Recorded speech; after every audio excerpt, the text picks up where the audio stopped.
নমস্কার বন্ধুরা, আমি আজকে আপনাদের বানিয়ে দেখাবো পুরীর বিখ্যাত সেই মুচমুচে খাস্তা গজা। তো গজা বানাবার জন্য প্রথমে একটা মিক্সিং বলে নিয়ে নিচ্ছি 1 বাটি ময়দা, স্বাদ অনুযায়ী নুন আর 3-4 চামচ মতো সাদা তেল। তেলের পরিমাণটা কিন্তু বন্ধুরা একটুখানি বেশিই দিতে হবে।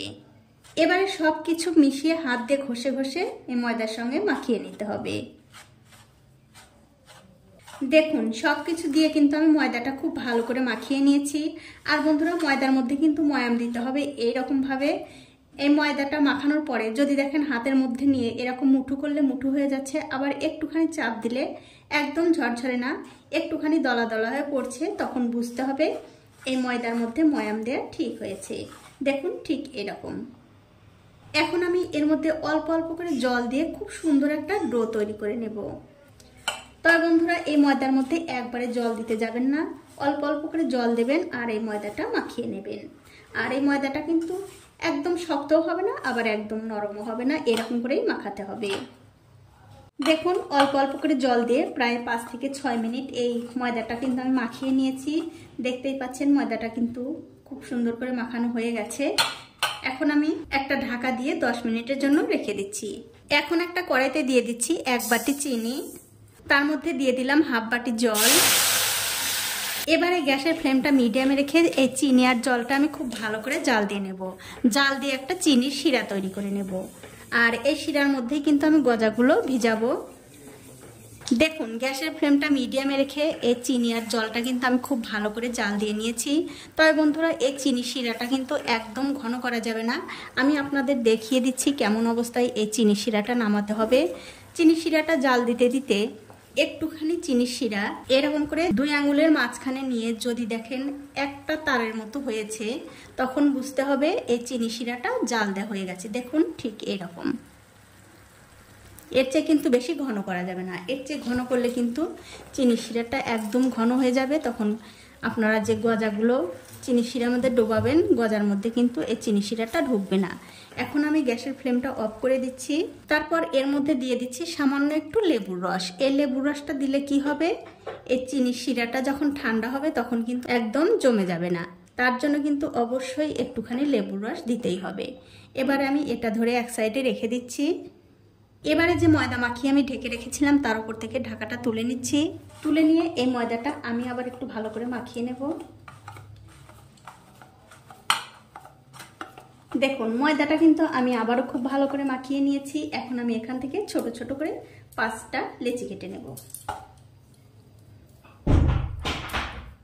লেচি কাটা হয়ে গেছে। এখন আমি এখান থেকে একটা লেচি নিয়ে আর অবশ্যই কিন্তু একটু ময়দা ছড়িয়ে দিয়ে এই লেচিটা বেলে নেবেন। দেখুন খুব সুন্দর করে রুটিটা কিন্তু আমি বেলে নিয়েছি। আর বন্ধুরা, রুটিটা কিন্তু একটুখানি পাতলা করেই বেলতে হবে। দেখুন ঠিক এরকম।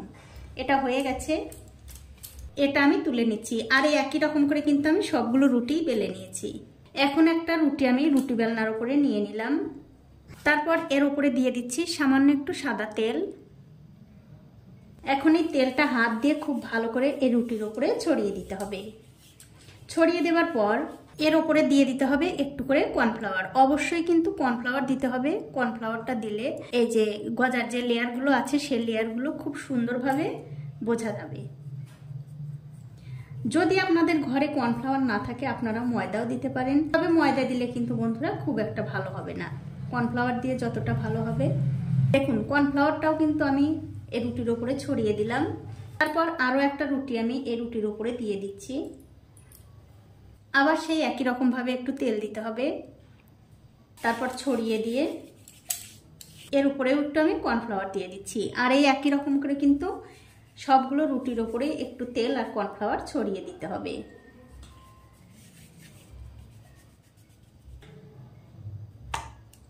দেখুন এক এক করে কিন্তু আমি সবগুলো রুটির উপরে তেল আর কর্নফ্লাওয়ার ছড়িয়ে দিলাম। এখন আমাদের যা করতে হবে, রুটির এক পাশটা ধরে ঠিক এরকম করে একটু রোল করে নিতে হবে। তবে বন্ধুরা, এই রোলটা কিন্তু একটু টাইট করেই করতে হবে। দেখুন ঠিক এরকম করে ঘুরিয়ে ঘুরিয়ে রোলটা করে নিতে হবে। এবারে এই সাইডের অংশে একটুখানি জল লাগিয়ে দিতে হবে, যাতে জোড়া লাগালে জোড়াটা খুলে না আসে।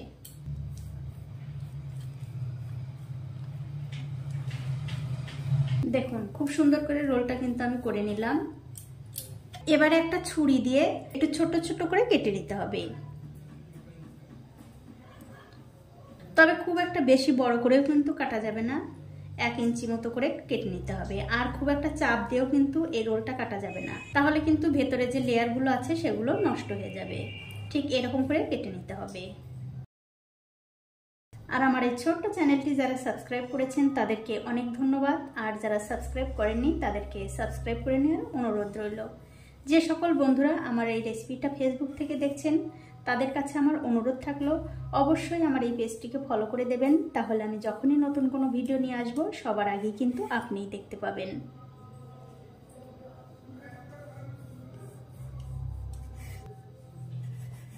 দেখুন সবগুলোই কিন্তু আমি কেটে নিয়েছি, আর দেখেই বুঝতে পারছেন কত সুন্দর লেয়ার হয়েছে।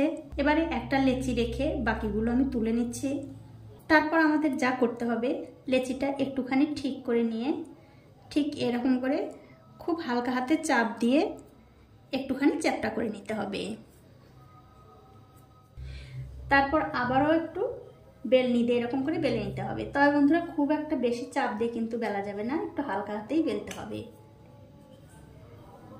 দেখুন ঠিক এরকম এটা হয়ে গেছে, এটা আমি তুলে নিচ্ছি। আর এই একই রকম করে কিন্তু সবগুলোই বেলে নিতে হবে। দেখুন সবগুলো গজা কিন্তু আমার বেলে নেওয়া হয়ে গেছে। এখন এই গজাগুলো ভেজে নেব। তার জন্য দেখতে পাচ্ছেন একটা কড়াইতে বেশ কিছুটা তেল গরম করতে দিয়েছি। তেলটা যখন হালকা একটু গরম হয়ে আসবে তখন একটা একটা করে গজা দিয়ে দিতে হবে।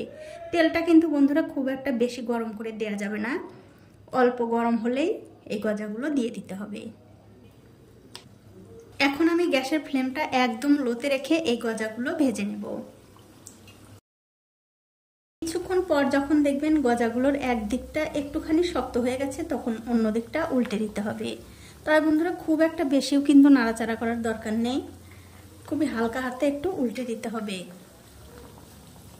আর মাঝে মধ্যেই কিন্তু বন্ধুরা এই গজাগুলো উল্টে পাল্টে ভালো করে ভাজতে হবে। আর ভাজতে ভাজতেই দেখবেন খুব সুন্দর একটা কালার চলে এসছে। কিছুতেই কিন্তু গ্যাসের ফ্লেমটা বাড়িয়ে দিয়ে এগুলো ভাজা যাবে না, তাহলে কিন্তু ভিতরে কাঁচা থাকবে, উপরটা পুড়ে যাবে। তার জন্য আমি বারবার বলছি গ্যাসের ফ্লেমটা একদম লোতে রেখে এই গজাগুলো ভেজে নেবেন। দেখুন গ্যাসের ফ্লেমটা একদম লোতে রেখে এই গজাগুলো কিন্তু আমি খুব ভালো করে ভেজে নিয়েছি। দেখতেই পাচ্ছেন গজাগুলো কিন্তু লাল লাল হয়ে গেছে।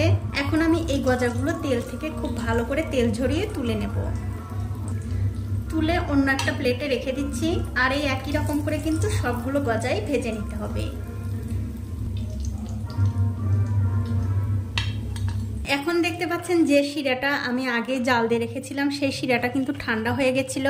তার জন্য আমি গ্যাসের চুলা অন করে এই শিরাটা একটু গরম করে নিলাম। তারপরে গ্যাসের ফ্লেমটা বন্ধ করে দিয়ে এর মধ্যে আমি একটা দুটো করে এই গজা দিয়ে শিরার সাথে খুব ভালো করে লাগিয়ে নেব। তবে বন্ধুরা ঠান্ডা শিরাতে কখনোই এই গজাগুলো দিতে যাবেন না। শিরা যদি একটু ঠান্ডা হয়ে যায় তাহলে একটুখানি গরম করে নিয়ে এই গজাগুলো দেবেন, তাহলে কিন্তু গজার মধ্যে খুব ভালোভাবে শিরাটা ঢুকে যাবে। দেখুন সবগুলো গজাই কিন্তু আমি শিরার মধ্যে দিয়ে দিলাম। এবারে খুব ভালো করে উল্টে পাল্টে এই গজার সঙ্গে শিরাটা লাগিয়ে নিতে হবে। দেখুন সবগুলো গজার সঙ্গে শিরাটা কিন্তু আমি খুব ভালো করে লাগিয়ে নিলাম। এবারে একটা ঢাকা দিয়ে কিছুক্ষণ রেখে দেব। কিছুক্ষণ পর আমি ঢাকাটা তুলে নিলাম। আর দেখুন গজাগুলো কিন্তু রস খেয়ে খেয়ে একদম রসে টইটুম্বুর হয়ে আছে। এখন আমি এই গজাগুলো অন্য একটা প্লেটে তুলে নিচ্ছি। এখন একটা গজা আপনাদের ভেঙেও দেখাচ্ছি কতটা সুন্দর হয়েছে। দেখুন কতটা সুন্দর, ওপরটা একদম মুচমুচে আর ভেতরটা রসে ভরা।